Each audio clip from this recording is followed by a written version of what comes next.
we're doing, guys? It's Luke here for Simbox. We're down at the final press conference at a Lyndon Arthur's IBO light heavyweight world title fight. Delighted to be joined by Lyndon's trainer, Pat Barrett. Pat, how are we doing? I'm good, thank you. So, as we say, it's Friday night, big fight, IBO world title fight. Lyndon Arthur's going in against Braian Suarez. 17 knockouts and 18 wins, I think his record is, the Argentinian. How much do you know of Braian Suarez? How much have you sat down and looked back at him with Lyndon in preparation for this fight? Well, you know, as I do with every other fighter, it's my job as a trainer to watch the fighter, to watch the trainer, mainly the trainer than the fighter, because it's trainer up against trainer, as I've always said. And you know, like he said about Lyndon, they've seen weaknesses.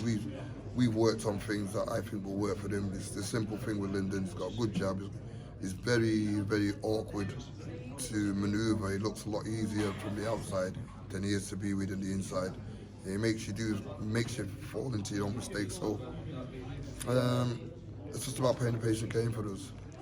So I mentioned to Lyndon earlier when we had our interview that we know he's got the jab, the boxing ability, the skills, but coming off the back of 2 stoppage victories in 2022, do you think Lyndon's power is maybe underrated, that he doesn't get the credit for the knockouts that he gets as well? You know what?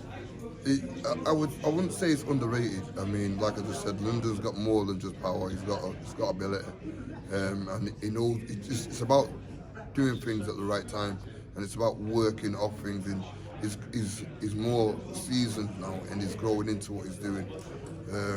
So he's able to work off the jab. He's able to set up knockouts, and as you've seen in his last fight, that's what he did do. The way he set things up off the jab, off his movement. There's so much he's got to offer, Lyndon.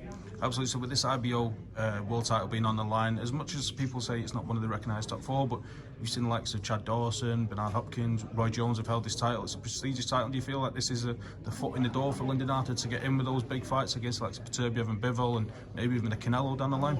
I mean, this is what we call, this is a door opener. This fight will open the doors and put opportunity for anything else. But we're not, like exactly what Lyndon says, we're not looking past where we've got to be Friday. So anything else is irrelevant to now. You know, we just want to concentrate on what we have to do on Friday and get the job done. Absolutely. Moving away from Lyndon's fight, we've also got Zelfa Barrett in a big fight with Alex Dilmagani on the Matchroom card in April. How excited are we for that fight, Pat?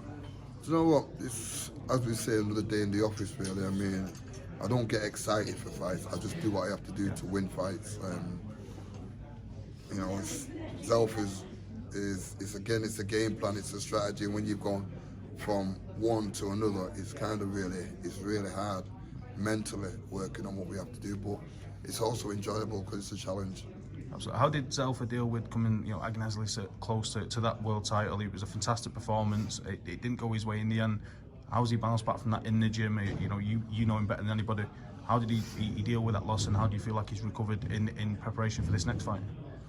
I don't think there was nothing to recover from, really, because he wasn't hurt and it wasn't damaged. It was because of an injury that made him couldn't go on, and it was me that pulled the fight and threw the towel in, because I just knew when you're in a world title fight, if your mind is not 100%, then there's always a problem. Something happened with Zelf where he didn't feel comfortable, where he couldn't feel his balance, and he was playing on his mind. And as he threw a punch, he fell over, and I just said that enough's enough. So he's got nothing to feel that he has to bounce back from. There was no shame in what he did. Everything what he did to me was great. His boxing ability just shows that his levels, and when he switches it on, that he can be up there to be in a world title level. So yeah, it's just normal. So Rakhimov is now defending the title against former champion Joe Cordina. Having come up close and personal with Rakhimov, how do you feel he'll go in and deal with Joe Cordina? Do you feel Cordina gets the win? I think we've already gave the blueprint how this kid can be beat, and I think Cordina's and his camp are very good at what they do. And like we said, we've already set the blueprint, and he's quite good at his own boxing ability. It's about maintaining, and if he sticks to what he does, then he can cause the upset, as he did before when he won the title. So I mean, but this is a different kind of fighter. This guy, you can hit and put him down, and he'll just get back up and keep coming, because he's got up off the floor several times. So he'll take that risk, Rakhimov. So it's how you can deal with that. But I mean, the blueprint's there. It's about his own discipline to stick to his game plan, basically. And if he sticks to his game plan, then yeah, he can win it. Pat, it's always a pleasure to catch up. I know you're a busy man. I'll leave you to get back to your day. Best of luck for Friday night and best of luck moving forward. I'm sure we'll catch up again soon.